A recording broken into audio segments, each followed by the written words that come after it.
السلام عليكم ورحمة الله. نحمد الله تعالى ونصلي على رسوله الكريم. أما بعد، أعوذ بالله من الشيطان الرجيم. بسم الله الرحمن الرحيم. قال يا أبت هذا تأويل رؤياي من قبل قد جعلها ربي حقا وقد أحسن بي إذ أخرجني من السجن. صدق الله العظيم. কথা আসলে আমি এই মুহূর্তে যত কম বলবো তত ভালো।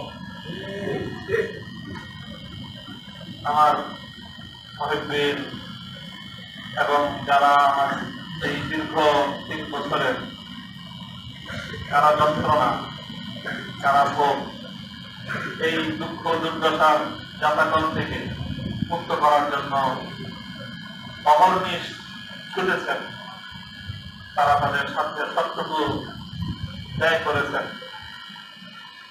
এবং আমরা আমাদের এই দুঃখ কষ্টের চরম পর্যায়েও বাইরে যারা দৌড়ঝাঁপ করতেছেন তাদের কষ্টটা অনুভব করেছে। যখন একদিন শুনতাম যে আজকে জামিন হওয়ার কথা, মাহফুজ সাহেবের মতো মানুষ একজনের তালিতে গিয়ে ঘন্টার পর ঘন্টা দাঁড়ায় থাকছে, দেখা করার সুযোগ পায় না। এই কথাগুলো যখন শুনতাম হৃদয়টা দুমড়ে মুচড়ে যেত। গোটা আলেম সমাজকে কতটা কেউ প্রতিপন্নতে করা হয়েছে বা আল্লাহ রাব্বুল আলামিনের কাছে আমি এর বিচার চাই, আর কারো কাছে না। কথা তো আসলে বলি, আগেও যে বলেছি হয়তো বলার মধ্যে অনেক ভুল ত্রুটি ছিল, বলার আন্দাজ, বলার ধন সলিকা ছিল না। অনেক সময় বলতে গিয়ে হয়তো যেভাবে বিনয়ের সাথে বলা দরকার সব সময় হয়তো আমরা বিনয়ের সাথে বলতে পারি নাই। আমাদের দুঃখ কষ্টগুলো অনেক সময় আমাদের মুখের ক্ষোভের ভাষায় প্রকাশ পেয়েছে, এগুলো আমাদের ভুল। কিন্তু একটা কথা কখনো বলছি এবং এই 3 বছর তারা ভোগ করার মধ্যে থেকে অনুভব করেছে এবং আজকেও বলছি যে আসলে সব কথা আমরা সবসময় খুব সুখে বলি না। আমাদের যে খুব বলতে মনে চায় সেজন্য বলি না, তা না। সেজন্য বলি, বলতে মনে চায়, বলতে সুখ লাগে, আনন্দ লাগে, এই জন্যই সব কথা বলি না। আমি বুঝতেছি যে আমি কারাগারের প্রত্যক্ষ কারামুক্ত হয়েছি, আমি পরোক্ষ ভাবে কারাগারের শৃঙ্খল এখনো আমাকে তাড়া করে দিচ্ছে। আমি সব জানি, সব বুঝতেছি যে আমি এখন কোন পর্যায়ে দাঁড়িয়ে আছি, কোন দেশে বসবাস করতেছি। এই দেশের সার্বিক পরিস্থিতি সম্মুখ না হলে যথেষ্ট অনুভূতি সে ব্যাপারে আমার আছে। তবে একটা কথা কি, অনেক সময় মনে হয় এরকম, যখন ইসলাম, আল্লাহ রাসূল এবং আলেম ওলামাদের সঙ্গে তাচ্ছিল্যপূর্ণ আচরণগুলো যখন দেখি, তখন নিজের পরিণামের কথা আর ভাবতে ভালো লাগে না, নিজের কি হবে সেটা ভাবতে আর ভালো লাগে না। এই জন্য বলে দিন, জানি না আগামীতে আমি কতদিন এভাবে নীরব থাকতে পারবো, আমি জানি না। আমি বলতে পারি না যদি এভাবেই আমাদের আলেম ওলামাদের সাথে আচরণ করা হয়। আমি আমাকে কোরবানি করে দেন বা কোরবানি করেছেন, কি করবেন, কি করবেন, কতটুকু করবেন আমি জানি না। তবে মনে রাখবেন, ওলামায়ে কেরামের সম্মান, মর্যাদা, ইসলাম এবং আলেম, ইসলামপন্থী, ইসলামের ধারক পালক যারা, এদেশে যারা ইসলামকে ভালোবাসে, তাদেরকে নিয়ে ছিনিমিনি খেলা হবে আর এভাবেই আমরা নীরবতা পালন করে যাব, এটা ইনশাআল্লাহ হবে না। একটা জিনিস কি মনে রাখবেন, যে কিছু মানুষকে আল্লাহ পাক রব্বুল আলামিন সর্বযোগী তৈরি করেন যে তারা কিছুটা ঝুঁকি নিয়ে সামনে অগ্রসর হয়। সমস্যাটা যেখানে হয়, যেই কারণটায় আমাদের কিছু মানুষের জন্য এবারের কষ্টটা, নির্যাতনটা একটু বেশি মাত্রায়, বেশি চাপ আমাদের উপর প্রয়োগ করেছে, যে জিনিসটা সেটা আমি বলে কথা শেষ করতেছি। অনেক সময় আমাদের মধ্যে পর্যালোচনা হতো কারাগারে যে আমরা এই কয়েকজন আমাদেরকে কি পাইল, আমাদের যে কত বড় বড় হুজুররা আছে বাংলাদেশে, কিন্তু আমাদেরকে এরকম ভাবে ধরতে কেন? সাকাওয়াত ভাই একটা সুন্দর একটা দৃষ্টান্ত দিতেন কথা আলোচনার মধ্যে, আমার এই দৃষ্টান্ত খুব পছন্দ করেছে। দেখবেন যে গাবতলী থেকে আমাদের ঢাকায়ও গরু নিয়ে যায়, দলে দলে গরু, রাত্রে 11টা 12টার থেকে ওই চকবাজার, মৌলবাজার, কাপ্তান বাজার, কারওয়ান বাজার সব এরকম কত কত গরু গাবতলীতে আনে বিভিন্ন জায়গা থেকে। এরপরে গাবতলীতে নামায়, তারপর বাকি ভর্তি করে আটায় নিয়ে যায়। 10টা 12টা গরু একসাথে বান্ধা থাকে। এই 10টা 12টা গরু যখন একসাথে বান্ধা থাকে, রাস্তায় দেখবেন যে ওই রাখাতে থাকে 1-2 জন পিছনে, লাঠিতে পিঠে থাকে, সব করে হাঁকাইতে থাকে। হঠাৎ রাস্তার মধ্যখানে গিয়ে ওই পাড়ের মধ্যখানে কয়েকটা গরু বসে পড়ে। এখন 6টার মধ্যে 3টা বসে পড়ছে, রাস্তার মধ্যে বসে পড়ছে ক্লান্ত হয়ে, আর বাকি 3টা তো হিম্মত করতেছে এখনো যাওয়া। কিন্তু যখন 3টা বসে পড়ে, বাকি 3টার উপর যে কি প্রেশার যায় ওই 3টা তখন বুঝতে পারে। 6টায় যদি দাঁড়ায় থাকতো, ধীরে ধীরে চলতো, তাহলে বাকি 3টাকে এই পরিমাণ চাপ তাদেরকে ভোগ করতে হতো না। আমার কাছে এই জিনিসটা অনুভব হয়েছে যে আমাদের আলেম সমাজ ভাই প্রত্যেকেই নিজেদের নিরাপত্তার কথা চিন্তা করি, করব, সবাই করব।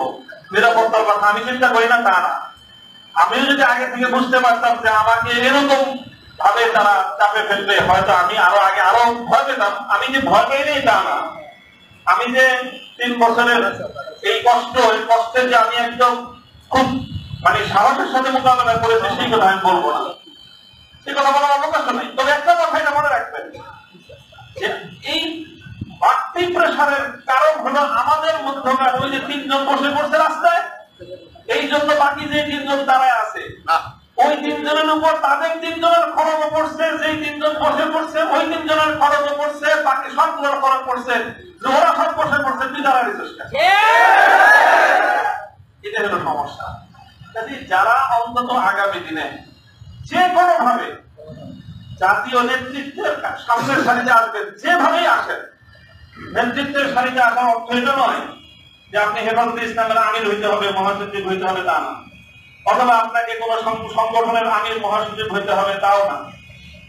যারা যেভাবে নেতৃত্বের সামনের আসনে চলে আসবেন, বিভিন্ন বিভাগীয় পর্যায়ে, জাতীয় পর্যায়ে, আপনাদের কি কথাটা মনে রাখতে হবে যে আপনার দুর্বলতা শুধু আপনাকে নিরাপদ করে তা নয়, এবং আপনার দুর্বলতা আরো 3 জনের জন্য বাড়তি ঝুঁকি তৈরি করে। কথাগুলো ওলামায়ে কেরাম আমি বলতেছি এখানে সবাই গভীরভাবে অনুভব করবো ইনশাআল্লাহ। আল্লাহ পাক রব্বুল আলামিন আমাদেরকে হিম্মত দান করেন, তৌফিক দান করেন। এবং কথাটা ছিল এই চূড়ান্ত, 3 বছর চলে গেছে কারাগারে, কারাগার থেকে মুক্ত হওয়ার পরে আপনাদের এই ভালোবাসা, এই যে উচ্ছ্বাস মানুষের, এটাতে আমি খুব বেশি আপ্লুত তা না। তবে আমার কাছে মনে হয়েছে বারবার যে দুনিয়ার এই 3 বছরের কারাবন্দির পর এই উচ্ছ্বাসটা কতটা আনন্দের। তো সত্যিকার আনন্দ তখন হবে যখন কবর, আসর, ফুলসেরাত পার হয়ে জান্নাতে গিয়ে প্রকৃত মুক্তির স্বাদ যেদিন আস্বাদন করতে পারবো, সেদিনই হবে আসলে প্রকৃত মুক্তি। যদি আমি সেই মুক্তির কোনো ব্যবস্থা না হলো, আপনাদের এই অভিনন্দন, আপনাদের এই সংবর্ধনা, আপনাদের এই উচ্ছ্বাস 2 পয়সার কোনো মূল্য লাগে না। সকলেই যেন আমরা সেই চূড়ান্ত মুক্তির পথে সামনের দিকে অগ্রসর হতে পারি, এবং যারা সত্যের পথে চলে তাদের হাতকে শক্তিশালী করার জন্য, তাদেরকে সাহস যোগানোর জন্য, তাদের উপর ঝুঁকি তৈরি হলে সেই সময় নিজে যেন বাড়তি ঝুঁকির কারণ না হয়, বরং সেই সময়ে তাদের সহযোগিতা করার জন্য পাশে দাঁড়ানো উচিত। তাহলে পরিস্থিতিটা অনেকটাই সহজ হয়, অনেকটা সহজ হয়। আপনি 10 জন দাঁড়ায় আছেন, লাঠি নিয়ে আসলে পিটানোর জন্য 6 জন দৌড় দিচ্ছেন, বাকি 4 জনের উপর যে কি অবস্থা যায় এটা বুঝতে পারেন? যে লোক লাঠি নিয়ে আসছে, যখন আপনি লাঠি দেখে 3 জন দৌড়তেছে, 6 জন দৌড়তেছে, তখন তার মধ্যে শক্তি সাহস অনেক বেড়ে যায়। তখন আপনি বাকি যে 4 জন দাঁড়ায় আছে, ওদের অবস্থা তো যায় কিয়ামত ওদের উপর দিয়ে। আপনারা যে বাকি 6 জন দৌড়তেছেন, আপনারা শুধু নিজের নিরাপত্তার কথা চিন্তা করলেন, যারা মাঠে একা ফেলে গেলেন তার পরিস্থিতিটা কি হবে সেটাকে একবার ভেবেছেন? যারা নেতৃত্বের আসনে আছেন, ধারে কাছে আছেন, সবাই আগে এই কথাটা চিন্তা করে যদি মনে করেন যে হ্যাঁ আপনার মধ্যে আপনি সেই দুর্বলতাই খুঁজে পান, 6 জন সাথীকে ময়দানে একা ফেলে বাকি 6 জন আপনারা পালায়ে যাবেন, এটা দোহাই লাগে আগে আপনি নেতৃত্বের আসন থেকে বের সরে যান।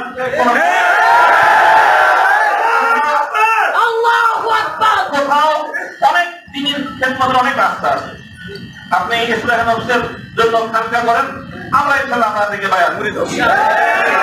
আপনি আরো অনেক বড় ক্ষেত্রের ময়দান আছে। আপনি যখনই নেতৃত্বের কোন একটা জায়গায় থাকবেন, তখন আপনাকে মনে রাখতে হবে যে আপনি হয় বাতিলের মোকাবেলা করবেন, আর না হয় আপনি আপনার সাথীর জন্য আরো বড় কষ্টের কারণ হয়ে যাবেন। কোনটা আমি হব আপনি হব সেটা আমাদের বিবেচনা করা উচিত। আল্লাহ পাক রব্বুল আলামিন আমাদেরকে তৌফিক দান করেন। যারা সাথীরা আমরা ছিলাম একসাথে কারাগারে থাকার মধ্য দিয়েও আমাদের মধ্যে এক ধরনের আত্মার বন্ধন তৈরি হয়েছে। আমরা আশা করি, আমি ব্যক্তিগতভাবে বিশ্বাস করি আমাদের এই বন্ধনটা আগামী দিনে ইনশাআল্লাহ ইসলামী নেতৃত্বের অঙ্গনে একটা সংহত মজবুত ইসলামী নেতৃত্ব উপহার দেবে। সেই কাজটুকু করতে পারি, আমাদের সকলের জন্য দোয়া করবেন যেন আমাদের মধ্যে সেরকম একটা বোঝাপড়া, সেরকম বন্ধন, সেরকম আত্মত্যাগ, সেরকম ঈর্ষা অন্যের নিরাপত্তাকে নিজের নিরাপত্তার উপর প্রাধান্য দিতে পারা। আবার বলছি, অন্যের নিরাপত্তাকে নিজের নিরাপত্তার উপর যতদিন পর্যন্ত আমি প্রাধান্য দিতে না পারবো, ইসলামী নেতৃত্বে ধারে কাছে থাকার কোন সুযোগ এবং কোন বৈধতা আমার নাই। আল্লাহ পাক রব্বুল আলামিন আমাদের সকলকে নেতৃত্বের সেই গুণ এবং সেই যোগ্যতা দান করুন, এবং সেভাবেই যেন আমরা আগামী দিনে ইসলামী অঙ্গনের জন্য একটা নেতৃত্ব তৈরি করে পরিস্থিতি, আমার আগে বলেছেন মাহবুব হুজুর বলেছেন যে আমাদের পূর্বসূরীরা যে পর্যায়ে ব্যক্তিত্ব ছিলেন, অথচ পরিস্থিতি বর্তমানের চেয়ে আরো সহজ ছিল। আর সেই তুলনায় এখন আমাদের যে রোহানিয়াদের যে অবস্থান, আধ্যাত্মিক যে অবস্থান, আর সেই তুলনায় পরিস্থিতির যে ভয়াবহতা আমাদের জন্য পরিস্থিতি অনেক জটিল করে দিয়েছে। এই সময়ে আমরা কেউ যদি একটু দুর্বলতা প্রদর্শন করি, বাকি অন্যদের জন্য সেটা অনেক বড় বেশি কঠিন পরিস্থিতি তৈরি করে দেয়। আল্লাহ রাব্বুল আলামিন আমাদের সকলকে তৌফিক দান করুন। যারা এই প্রচন্ড গরমের মধ্যে আজকে সারাদিন, কালকে সারা রাত আমার মুক্তির জন্য এবং আমার মুক্তির পরবর্তী এই আনন্দের মধ্যে আপনারা যারা অংশগ্রহণ করেছেন, আমাকে উৎসাহিত করেছেন, আমার সহকর্মী এবং আমরা যারা কারারুদ্ধ ছিলাম সঙ্গে আমাদের কারা সহযোগীদের আপনারা উদ্বুদ্ধ করেছেন, আল্লাহ পাক রব্বুল আলামিন আমাদের সকলকে জাযায়ে দান করুন। আগামী দিনের জন্য হক এবং হক্কানিয়তের পথে থাকতে পারি, আল্লাহ সন্তুষ্টির পথে রিয়া এবং কিবির মুক্ত আমল যেন করতে পারি, তৌফিক আল্লাহ দান করুন। আল্লাহু দাওয়ানা আলহামদুলিল্লাহ রাব্বিল আলামিন।